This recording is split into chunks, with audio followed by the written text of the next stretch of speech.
আশিক, দেশের মানুষের সেবা করার সুযোগ পাওয়া গেছে, আসবা নাকি? অন্তর্বর্তী সরকার প্রধান হিসেবে দেশের হাল ধরেই ডক্টর মোহাম্মদ ইউনূস ফোন দেন আশিক চৌধুরীকে। তিনি তখন সিঙ্গাপুরের উচ্চ বেতনে বিলাসী জীবনযাপন করছিলেন। কিন্তু নোবেল বিজয়ী ডক্টর ইউনূসের মাত্র 59 সেকেন্ডের এক কল পেয়েই মুহূর্তেই সিদ্ধান্ত নেন দেশে ফিরবেন। এর পরের গল্প সবার জানা। সদা হাস্যোজ্জ্বল উজ্জ্বল ব্যক্তিত্বের আশিক চৌধুরীকে ইউনূস সরকার দায়িত্ব তুলে দেন বিনিয়োগ উন্নয়ন কর্তৃপক্ষ বিডার দায়িত্ব। উপযুক্ত ব্যক্তিকেই তিনি যে এই গুরু দায়িত্ব তুলে দিয়েছেন, অল্প সময়ের মধ্যে তা বুঝতে পেরেছে দেশ বিদেশের বিনিয়োগকারীরা।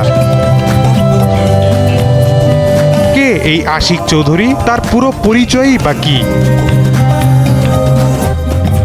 আশিক চৌধুরী পেশায় ছিলেন একজন ব্যাংকার। সিঙ্গাপুরে HSBC ব্যাংকে কাজ করতেন। 2007 সালে ঢাকা বিশ্ববিদ্যালয়ের IBA থেকে স্নাতক সম্পন্ন করেছেন তিনি। এরপর পাড়ি জমান যুক্তরাজ্যে। সেখানে তিনি নিজেকে নতুনভাবে গড়েন। আরো অনেক পরিচয় আছে আশিক চৌধুরীর। তিনি একজন স্কাই ডাইভারও। 41,000 ফুট উঁচু থেকে বাংলাদেশের পতাকা নিয়ে লাফ দিয়ে গিনেস রেকর্ডস বুকেও নাম লিখিয়েছেন বাংলাদেশের এই গর্বিত সন্তান। 2024 সালের সেপ্টেম্বরে তিনি বিডার নির্বাহী চেয়ারম্যান হিসেবে নিয়োগ পান। প্রতিমন্ত্রীর পদমর্যাদায় তিনি এই দায়িত্ব পালন করছেন। তার এই কাজে পদে পদে আছে চ্যালেঞ্জ, আর চ্যালেঞ্জ নিতে তিনি যে ভালোবাসেন তা তার অতীতের কাজেও পরিষ্কার।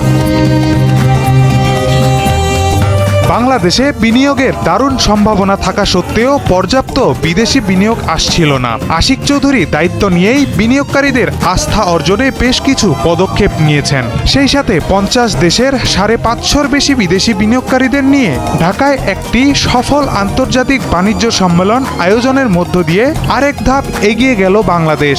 এবার লক্ষ্য বিনিয়োগের সমস্ত বাধা দূর করা, বাংলাদেশকে অর্থনৈতিকভাবে আরও এগিয়ে নেয়া ও কর্মসংস্থান তৈরি করা।